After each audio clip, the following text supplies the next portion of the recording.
On pourrait croire qu'être l'un des hommes les plus puissants du monde procure un sentiment de sécurité. Mais pour Poutine, c'est l'inverse. Il a survécu à des dizaines de tentatives d'assassinat, et les efforts qu'il déploie simplement pour rester en vie sont vraiment insensés.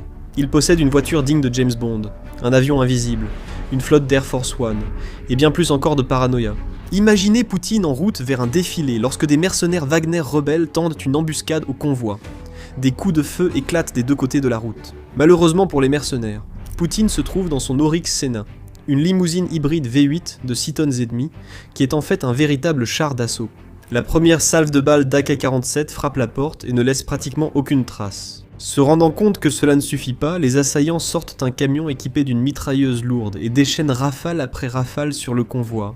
Même cela ne parvient pas à arrêter la limousine, car elle est blindée contre les balles de gros calibre et les munitions perforantes. Dans une ultime tentative, les assaillants dispersent des herses et incendièrent la route pour le piéger, mais les pneus sont renforcés. Même si tout le monde est découpé, la voiture peut rouler sur des dizaines de kilomètres, assez longtemps pour le mettre en sécurité. Et la voiture, c'est ce qu'il montre à tous. Quand Poutine prend l'avion, c'est à bord de celui-ci. Un poste de commandement volant avec garniture dorée, système de communication crypté renforcé pour diriger le pays, et la chaîne de commandement nucléaire depuis les airs. Il vole également accompagné d'une flotte de chasseurs, Su-27 et Su-35, ainsi que d'une capsule d'évacuation au cas où.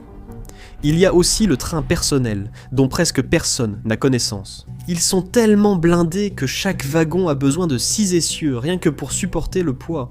Et à l'intérieur, c'est un palais roulant, avec des bureaux, un restaurant, une salle de sport, et même un bain de vapeur. Les rails mènent directement chez lui, donc il peut apparaître dans l'une d'une douzaine de demeures quand il le souhaite. Et personne ne saurait où se trouve réellement Poutine.